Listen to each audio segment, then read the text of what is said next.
قتيبة ابن مسلم.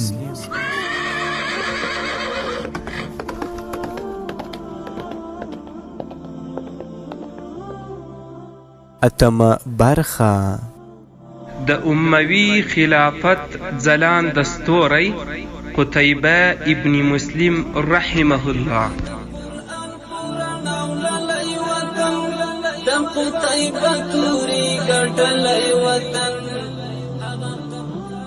الحمد لله وكفى والصلاة والسلام على رسوله المصطفى، أما بعد. السلام علیکم ورحمت الله وبرکاته. د اسلام رڼا رادیو محترم اوریدونکو، الله جل جلاله دې وکړي چې تاسو روغ جوړ او د صحت او عافیت جامې مو پر تن وي. محترم اوریدونکو، نن د یوې بلې برخې سره زه الخادم سردار محمد ستاسو په درانه چوپړ کې حاضر سوی یم. هیله من یم چې د خپرونې تر پایه را سره ملتیا وکړي. ورونو، لکه څرنګه چې موږ په تېره اومه برخه کې د قتيبة بن مسلم رحمه الله د داستان و هغه ځای ته رسېدلي وو چې قطونه د خنیس سره د خنیس و کور ته راغله. خنیس هم خپل آس په او خور کې وتړی، ځینې ترې راکښته کړ او تر ډېره پورې د آس شا وموښله، بیا یې ورته دانه واچوله. کله چې دننه راغی نو ویې کتل چې قطونه، دمنه، سلامه او مراجل ټول ناست وه او په خپل منځ کې خبرې کولې. خنیس هم د هغوی تر څنګ کښېنستی. په دې وخت کې قطونه بیا لږ څه شرمګیره سوه. د هغې په زړه کې د محبت روښانه سوې شمع او د هغې رڼا د ورایه څرګندېده. نو اوس به راسو محترمو اوریدونکو، را روان حالات به وګورو چې نور څه مخته راځي. د قطونې په لور د کتلو په وخت کې خنیس خپلې مور سلامې ته وویل: مورې، د دوی که شیدې خلاصې سوي وي، دا بیچاره لوږه رااخیستې ده، د دې لپاره شیدې راوغواړه. قطونه په برګو سترګو خنیس ته وکتل. سلامې سمدلاسه د منې ته د شیدو راوړلو حکم وکړ. هغه پورته سوه او د اوسۍ په څېر یې ټوپونه شروع کړل او بیرون ووتله. په منډه منډه بیرته راستنه سوه. د هغې په لاسو کې د شیدو منګوټۍ او جام و. خنیس یې د لاس څخه جام واخیستی او په خندا یې د منې ته وویل: ته دا د شیدو منګوټۍ همدې ته ورکړه تر څو خولې ته یې ونیسي او ټولې وچښي. قطونه د منت په توګه د منې ته وویل: دا هسې وایي د منې، زه دا وخت شیدې نه چښم. خنیس د منې څخه د شیدو هغه منګوټۍ راواخیست او د قطونې په لور یې ور وړاندې کړ او ورته ویې ویل: دا وچښه او که نه ټول شیدې به دې پر سر در توی کړم. تا هم په ما باندې د شیدو پوره مشکیزه چښلې ده. قطونې وویل: هغه خو تا په خپله وچښله. خنیس ورته وویل: په هر صورت دا به هرومرو چښې. قطونې د منګوټي تر څنګ دواړه لاسونه جوړه کړل او منت یې وکړ. بیا خنیس د هغې مخې ته جام ور وړاندې کړ. خنیس وویل: ډېر ښه، په دې کې واچوه او د خپلې خوښې په اندازه ترې وچښه. قطونې لږ څه شیدې په پیاله کې واچولې او هغه یې وچښلې او بیا یې دواړه شیان بیرته د منې ته ورکړل. خنیس ورته وویل: مورې، اوس به دا یو څو ورځې همدلته اوسېږي. سردار ارتبون ترې ډېر شکایت کوي. سلامه ترې په حیرانتیا سره وپوښتل: ولې؟ خنیس وویل: هغه تنګوي که نه؟ قطونې وویل: هغه ته څه وایه؟ قطونې په قهر سره یو ځل بیا د خنیس په لور وکتل. نو هغه سمدلاس خپله خبره بدله کړه او ویې ویل: سردار وایي چې ټوله ورځ اندېښمنه او خفه ناسته وي او زه یې هم پریشانه کړی یم. سلامې د قطونې په سر لاس راکش کړ او ویې ویل: تر هغو چې د دې د قبیلې خلک دلته اوسېږي نو قطونه به همدلته زموږ په کور کې وي. دلته به یې د منې سره ساعت تیر وي او زړه به یې خوشحاله وي. دمنه بیرته راغله او قطونه یې له لاسه ونیوله او راپورته یې کړه او ورته ویې ویل: راځه چې ولاړې سو او ډوډۍ او غذا تیاره کړو. قطونه په چوپتیا سره پورته سوه او د هغې سره یو ځای ولاړه. خنیس تر لږې شیبې پورې د مور او ترور تر څنګ ناست و او خبرې یې کولې. بیا هغه هم د هغه ځایه پورته سو او ویې ویل: ورور مې لا تر اوسه هم نه دی راغلی، ورځم چې پوښتنه یې وکړم. مراجل ځواب ورکړ: ستا نه وروسته یو ځل راغلی و. بیا سردار حریم ور وغوښتی او هلته ولاړی. خنیس بیرون راووت او ویې ویل: زه به م هلته ورسره ووینم. کله چې انګړ ته راغی نو د شمعې په رڼا کې یې وکتل چې قطونه اوړه لمدوي او د انګړ په بل اړخ کې د منې نغری بل کړی و. خنیس د قطونې تر مخ ودرېد. هغې د خنیس د کتلو سره سم مخ بلې خواته واړوی. خنیس د هغې په سر لاس راکش کړ او ویې ویل: ته به ناراضه سوې یې. قطونې په ډېر ناز ځواب ورکړ او ویې ویل: زه نور دلته نه اوسېږم، ته مې په عذابوې. خنیس خپل دواړه غوږونه ونیول او ویې ویل: بیا به دې نه په عذابوم او نه به دې ځوروم. زما دې توبه وي او خپله خبره بیرته واخله. قطنیه ورته وخندل. خونیس هم په خندا سو. خونیس وویل ورځه د الله تعالی شکر دی چې ته خو په خندا سوې. کله چې هغه بیرون ولاړی نو دمنه په پټه د قطنیه خواته راغله او هغه یې د غوږو څخه ونیوله او ورڅخه یې وپوښتل یو پوښتنه درڅخه کوم خو رښتیا به راته وایه. قطنه وویرېدله. ویې ویل وپوښته. دمنې ورته وویل آیا د خونۍ سره مینه کوې؟ قطنه د سور انار په څیر سره وګرځېده. ویې ویل زه څه پوهېږم. دمنې غوږ په زوره کش کوي او ویې ویل زما نه یې پټوې؟ زه په هر څه پوه سوی یم. ته خوش قسمته یې. په خونیس خو د قبیلې ټولې نجونې ځانونه قربانوي خو هغه هېڅکله هېڅ چاته هم مخ نه دی ورکړی. هغه زما ډېر ګران ورور دی. تا ته په خپل ځان باندې ناز کول پکار دي چې هغه له تا سره مینه کوي او که نه د قبیلې داسې کومه پیغله نسته چې د هغه سره د مینې او محبت سوال نه کوي. قطنه په زړه کې ډېره خوشحاله وه. خندله یې. خپل غوږونه یې د دمنې څخه راخلاص کړه او سر یې نور هم ټیټ کړ او ژر ژر یې اوړه لاندول. دمنه هم د هغه ځای ولاړه او په خپل کار کې بوخته سوه. ارتبون د خپلې قبیلې د خلکو سره یو ځای هلته تر څو ورځو پورې پاته سو. تر دې وخته پورې قتیبه بن مسلم خراسان ته راغلی و او خونیس یې یوازې ځان ته رابللی و. خو خونیس د ارتبون تر بیرته تللو پورې په خپل کلي کې تم سو. په کومه ورځ چې هغوی تلل نو په همهغه ورځ سهار قطنه د خونیس د کوره د خپلې قبیلې په لور ورهي سوه.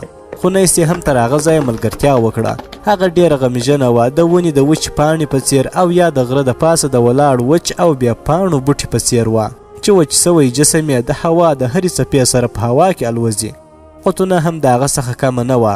هغه په خپل جسم کې د خونیس نه د بېلېدو تصور هم نسو کولی خو پوره زغم یې کاوه او که نه زړه یې غوښتل چې په خپله بدبختي ښه ډېر وژاړي. د هغې زړه غوښتل چې خونیس د ګریوانه ونیسي او په زور یې وخوځوي او ورڅخه وپوښتي چې ولې مې د بیرته تللو څخه نه راستنوي او یا راته ولې د تم کېدو حکم نه کوي. حقیقت په خپل ځای روښانه دی. د هغې په سترګو کې اوښکې راتللې او په ډېره ناخوالۍ سره یې خپل سامانونه راټولول. خونیس د خیمې تر منځ ولاړ و او هغې ته یې کتل. په همدې وخت کې ارتبون خیمې ته راننوتی او د قطنیې څخه یې وپوښتل لورې تیاره یې؟ د قطنیې په سترګو کې د اوښکو سیلاب نور هم زیات سو. مخ یې بلې خواته کړ او ویې ویل هو. ارتبون بیرته بیرون ووتی. خونیس رامخته سو او قطنه د اوږو څخه ونیوله او مخ یې د هغې خپل ځان ته کړ او ورڅخه یې وپوښتل ژاړې؟ قطنې سر کښته کړ او د سترګو د اوښکو د سیلاب څاڅکي یې د خونیس په لاسو پرېوتل.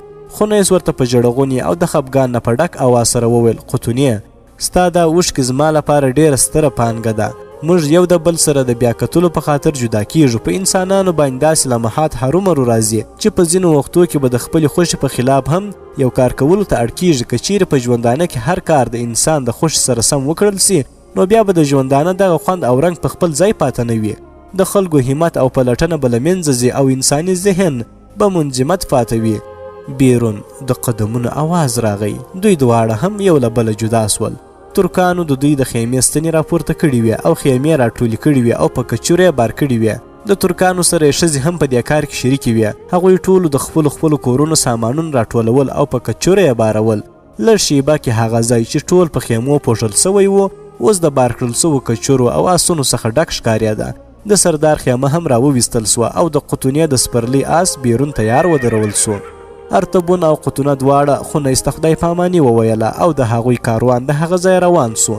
مخکې په آسونو سپاره په زرګونو ځوانان د هغوی تر مخه د قبیلې رمې او بیا د هغې وروسته بار کړل سوي کچرې او آسونه یو په بل پسې په ترتیب سره روان سول.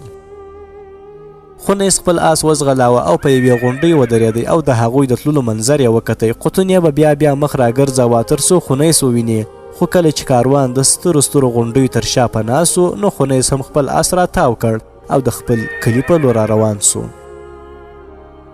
د هغه سر د غم او خفګان نه ټیټ و او د مخ د رنګ نه یې ډېر څه لوستل کېدل. قتیبه بن مسلم په خپله خیمه کې ناست و. د هغه تر مخه ښې لوري ته یې ورونه صالح، عبدالرحمن او عبیدالله ناست وه او چپه خواته یې خونیس بن یوسف او نصیر بن سیار ناست و. ورونو د هغه نصیر بن سیار و چې د بني امیه و په آخري وختو کې د خراسان عامل ټاکل سوی و او د یو نوموړي سالار په څېر راڅرګند سو. قتیبه خونیس ته وویل دا څه ډول سیمه ده؟ ټولو د خونیس په لور وکتل. هغه هم ډېر تحمل او زغم سره ځواب ورکړ او ویې ویل ډېره غرنۍ سیمه ده او سیندونه هم پکې سته.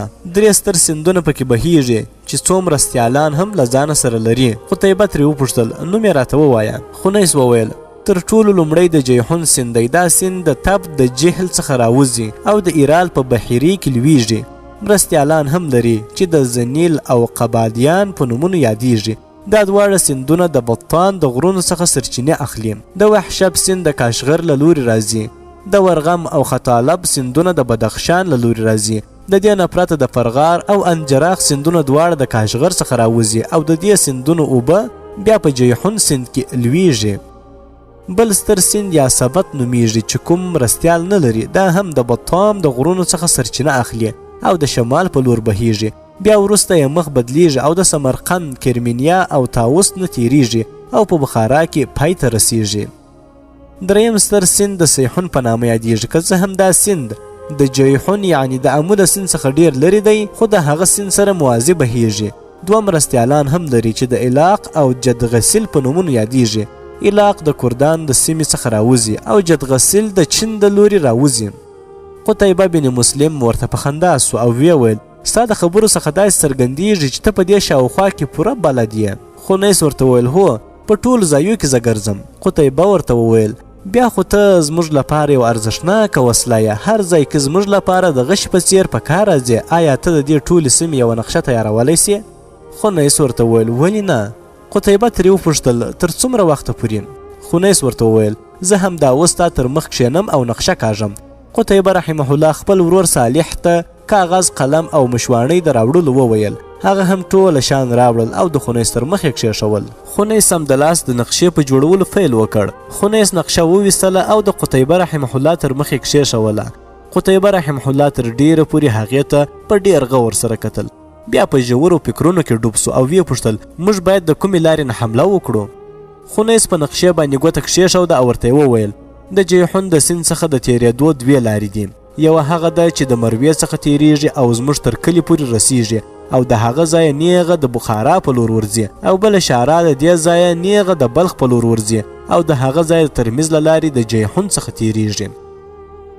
قتیبه ورته وویل ستا په اند چې موږ د کومې لارې باید ورتیر سو تر څو حمله وکړو؟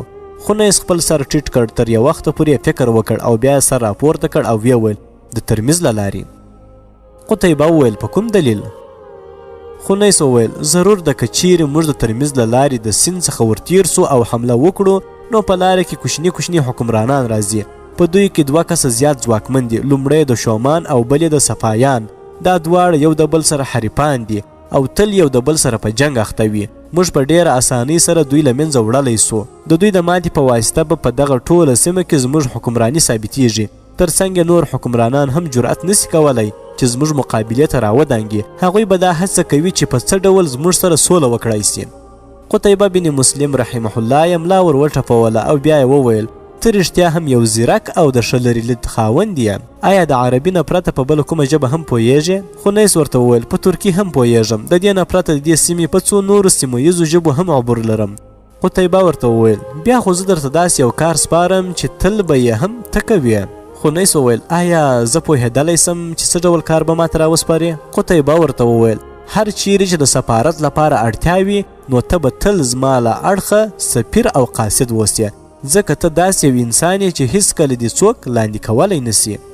خنیس ورته وویل دا خو به زما خوش قسمتي وي.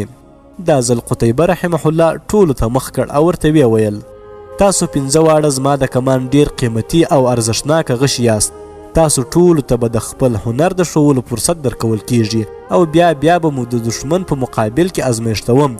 صالح بن مسلم، خنیس بن یوسف او نصیر بن سیاره 3 واړه د لومړي لیکې وګړي دي. عبدالرحمن او عبیدالله به زما سره وي. دا چې تر ټولو لومړی سالار به څوک وي د دې پریکړه پر تاسو 3 واړو پرېږدم. خنیس هم د لاسه وویل زه د صالح په حق یم. نصیر بن سیار هم د صالح په حق پریکړه وکړه. قتیبه بن مسلم رحمه الله راپورته سو او ویې ویل تاسو 5 واړه د جنگ لپاره ځانونه تیار کړئ. زه وینم چې تر څو ورځو پورې به تاسو د جنگ لپاره ځانونه تیار کړئ سي. دوی 5 واړه راپورته سول او د خیمې نه بیرون راووتل. د جنگ په تیاریو کې بنو تمیم تر ټولو مخته وه. خنیس د قتیبه رحمه الله سره د کتلو وروسته د یو څو ورځو لپاره کور ته راغی. دوی 3 واړو ورونو یو ځای پریکړه وکړه چې احمد به د معمول په مطابق په کور کې اوسیږي او حرب او خنیس به په جنګونو کې برخه اخلي. هغه یو ټکنده غرمه وه. خونیس په کور کې آرام کاوه. ویې کتل چې حرب په پټه توګه د کوره د وتلو هڅه کوي. حرب د آس په لوڅه شا کښېنستی او په کومې خوا باندې ولاړی. خونیس هم راپورته سو او خپل آس یې راوویست او په پټه توګه د حرب پسې په ځغاسته کړ. هغه وکتل چې حرب د سردار حریم باغ ته ورننوتی.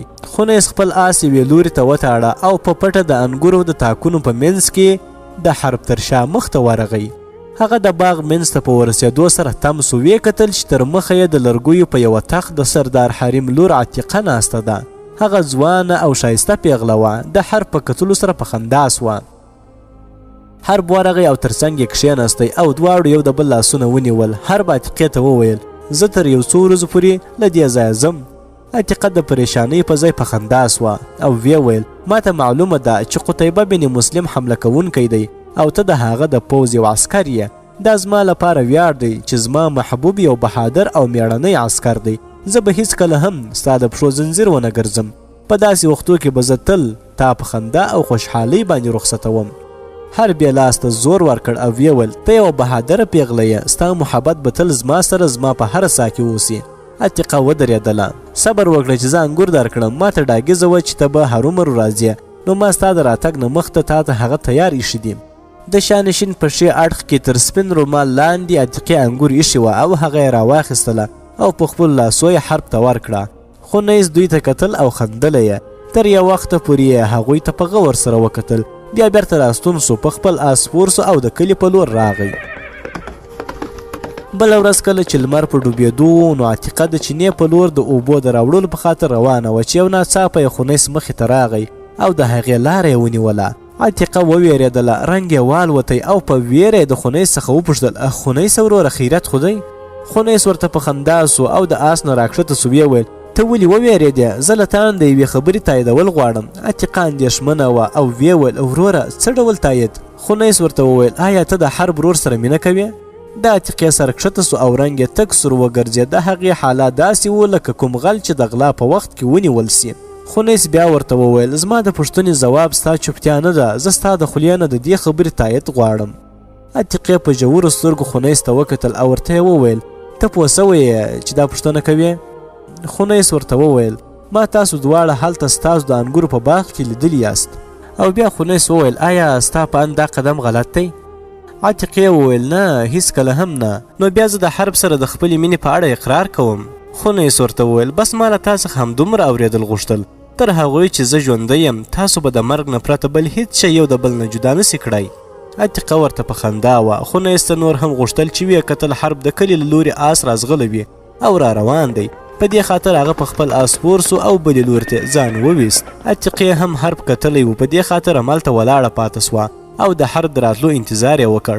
حرب د هغې خواته راغی او د آس نه راکښته سو او بیا یې د لرې تلونکي خونیس په لور اشاره وکړه او ویې پوښتل لږ شیبه مخته خونیس دلته له تا سره ولاړو او خبرې کولې. عتیقې ورته په خوږو خوږو سترګو کتل او ویې ویل هو. حرب ترې وپوښتل څه ویل؟ عتیقې وویل هغه ته ډاګیزه سوې وه چې موږ دواړه یو د بل سره مینه کوو. هغه موږ دواړه هلته په باغ کې یو ځای ناست لیدلي وو.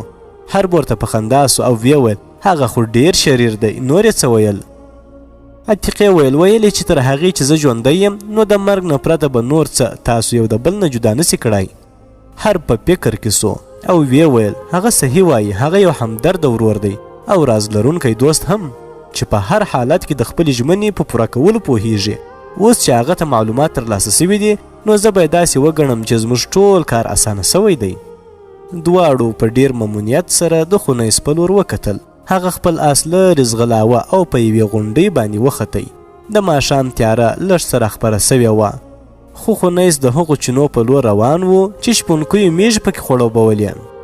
خونیس چې کله کور ته ننوتی نو ویې کتل چې حرب هم د کور د انګړ ترمنځ ناستی او احمد د آسونو ترمنځ واښه خپروي. بلې لوري ته سلامه، مراجل او دمنه ناست دي او په خپلو منځو کې خبرې کوي. دمنې د خونیس د راتلو سره سم ور منډه کړه او د هغه آس یې د واګو څخه ونیاوه او د نورو آسونو سره یو ځای وتاړه. احمد ور مخته سو او د آس څخه یې ځین راکښته کړ او د آس تر مخه یې واښه خپاره کړل. بیا یې ورته په غاړه لاس وواهه. دمنه بیرته ولاړه او په خپل ځای کې کښېناستله.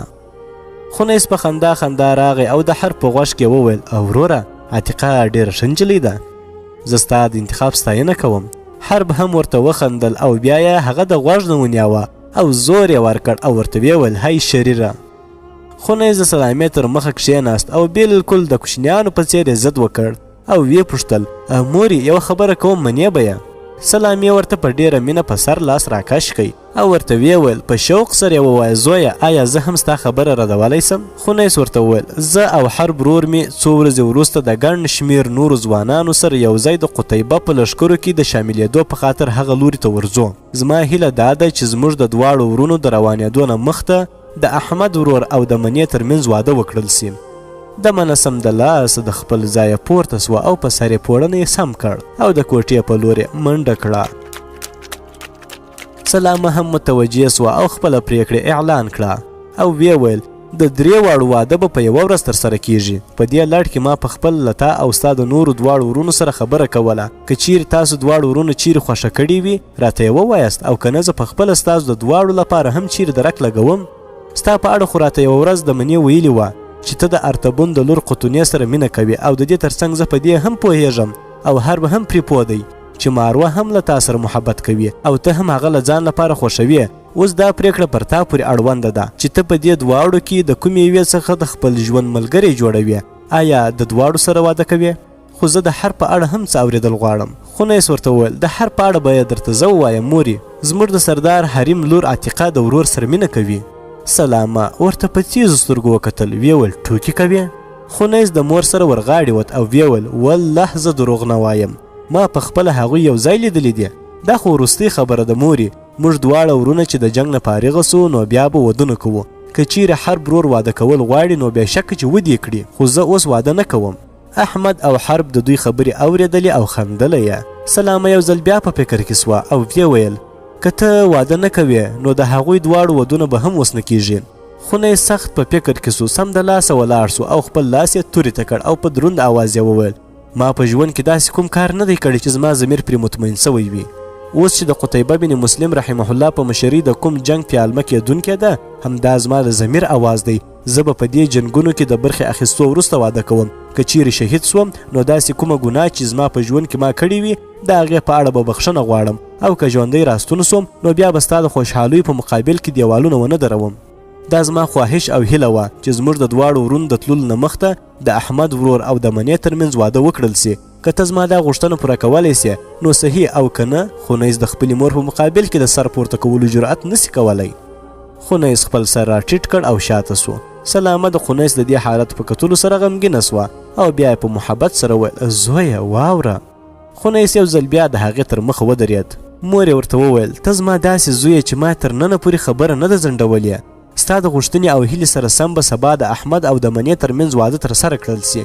ته او حرب دواړه یو ځای د دې کار انتظام وکړي. خونیس په خوښۍ سره کوټې ته ولاړی او دیلار یې راواخیستی او هغه دا شعر وایه والقي بصحراء بغیة بکاعه نزل ایمان ذلعیاب المحمل. احمد حرب سلامه او مراجل او په کوټې کې دننه د منې ورته کتل او ورپورې خندله یې.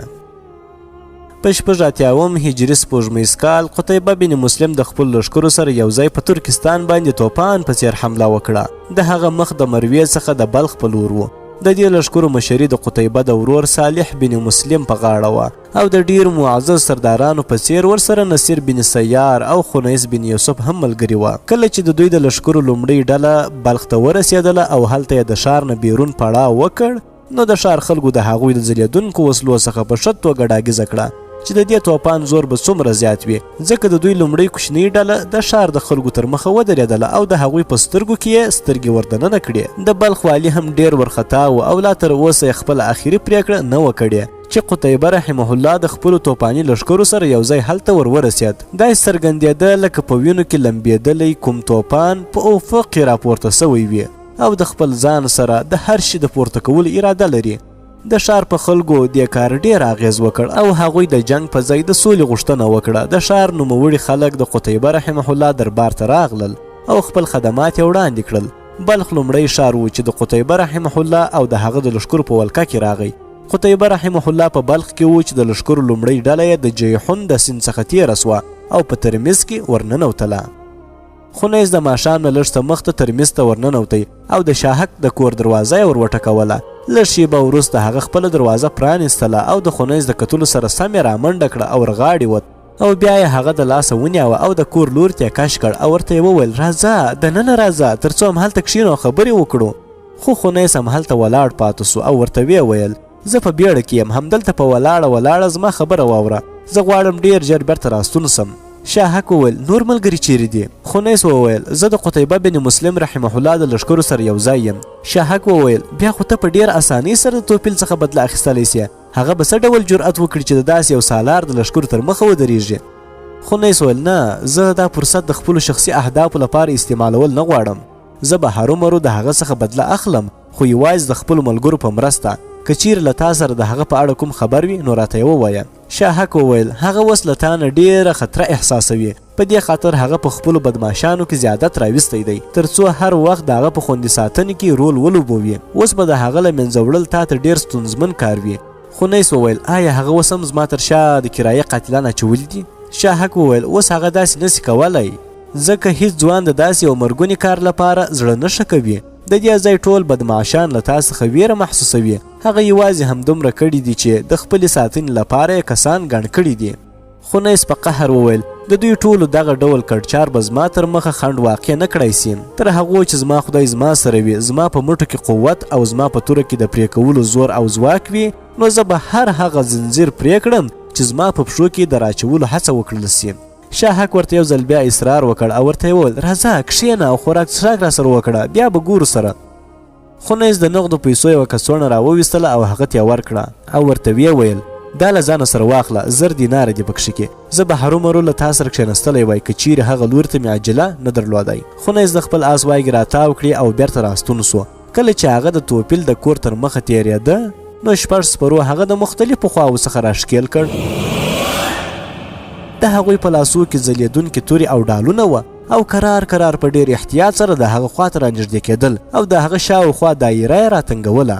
خونیس وکتل چې لږ اخوا توپیل، وسیب او نتیان هم د نندارچیانو په څېر ولاړ دي. توپیل د خپل قهر نه ډک اواز کې وویل نن باید در څخه ژوندی ولاړ نسي، هغه د مرګ دایره راتنګه کړي او همدا ځمکه ورته قبر وګرځوئ. وسیب هم وغورېد او ویې ویل نن دا وحشي داسې ووژنئ چې ټول پخواني او وروستني یې یاد ساتي. نتیان په تریخ غږ سره وویل هغه ژوندی ونیسئ، وژنئ یې مه، داسې سزا ورته ورکړئ چې د مرګ هیله وکړي.